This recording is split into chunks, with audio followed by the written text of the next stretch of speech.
bukti ketaatan kita secara vertikal kepada Allah Subhanahu wa taala. Sujud kita sambil berbisik subhana rabbiyal a'la wa bihamdi.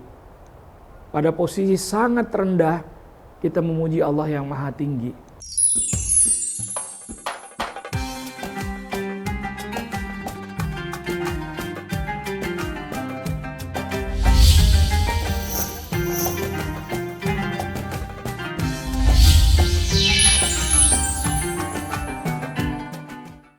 Bismillahirrahmanirrahim. Assalamualaikum warahmatullahi wabarakatuh. Alhamdulillah. Allahumma sholli ala sayyidina Muhammad wa ala ali sayyidina Muhammad. Sahabat mulia, para Tribuners, apa kabar Anda semua? Mudah-mudahan selalu sehat selama bulan Ramadan. Allah memberikan keberkahan dan berikan kekuatan agar bisa tangguh menunaikan ibadah puasa Ramadan.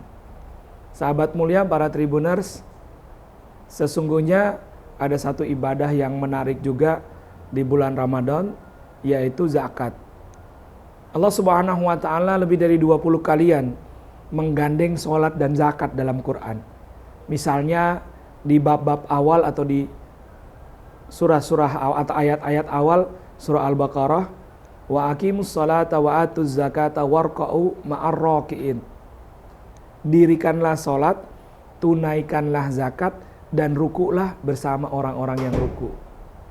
Maka bayangkan Allah menggandeng sholat dan zakat untuk apa?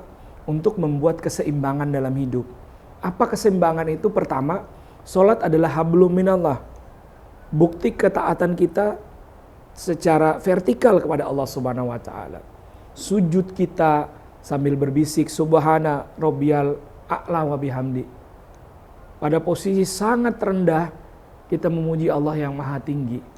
Itu menunjukkan bagaimana konsisten dan komitmen kita sebagai makhluk, sebagai hamba kepada Allah Subhanahu wa taala, Rabbul Alamin.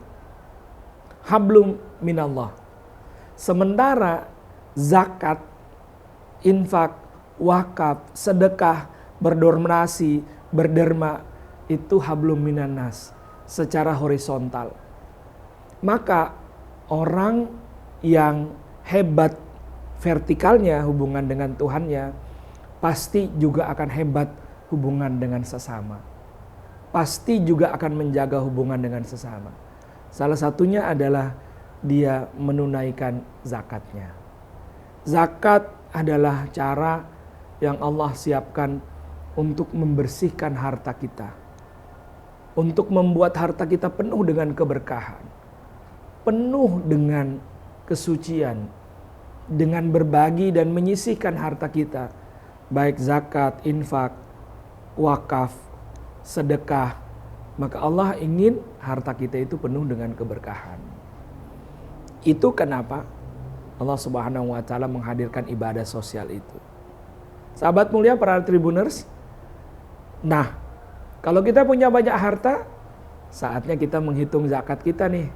Misalnya kita berpenghasilan 10 juta sebulan. 10 juta sebulan itu angka yang cukup besar. Lalu zakat kita adalah 2,5% dari 10 juta 250 ribu misalnya. Nah, 250 ribu itu fungsinya apa? Membersihkan 9 juta sisanya. 250 ribu yang kita keluarkan dalam zakat adalah alat pembersih, Tribuners. Membersihkan 9 juta 750 ribu. Bayangkan, tanpa 250, maka 9 juta 750 itu nggak ada gunanya di mata Allah.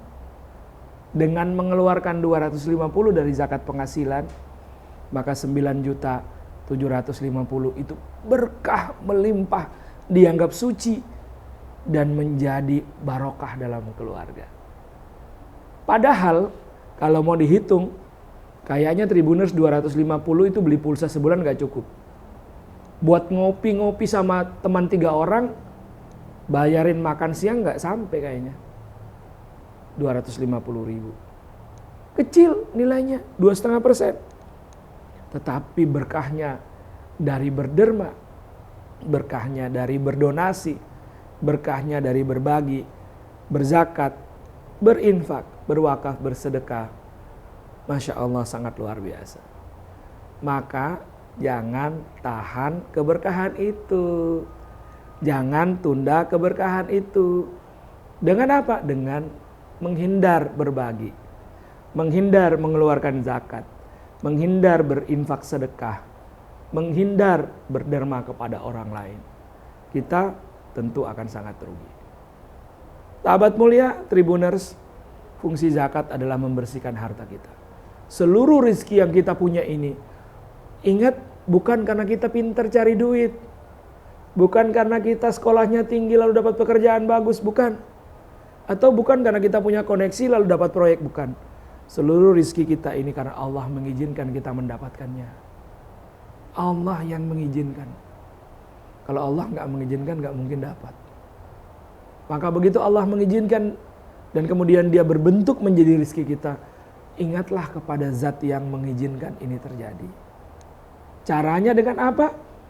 Dengan mengeluarkan zakat, dengan memberi infak, dengan memberi sedekah.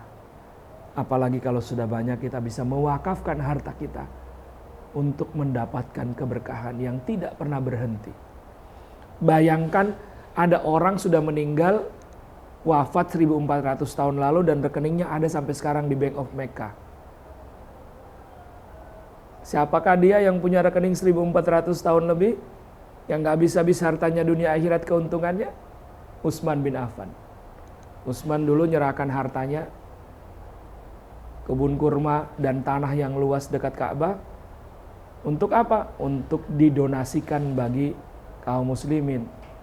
Maka seluruh keuntungan kebun kurma, seluruh keuntungan tanah itu kemudian dibangunkan hotel, diputar terus menjadi derma. Dan mengalir pahala Utsman bin Affan dari bagi-bagi itu sampai sekarang. Masya Allah. Jadi sekali lagi, mari kita isi mindset kita bahwa rizki ini adalah atas izin Allah. Karena Allah yang mengizinkan, maka hak Allah kita dahulukan. Kita beri kewajiban kita dengan berzakat, infak, wakaf, sedekah. Percayalah, nggak ada pernah orang jadi miskin karena melakukan zakat, wakaf, infak, sedekah.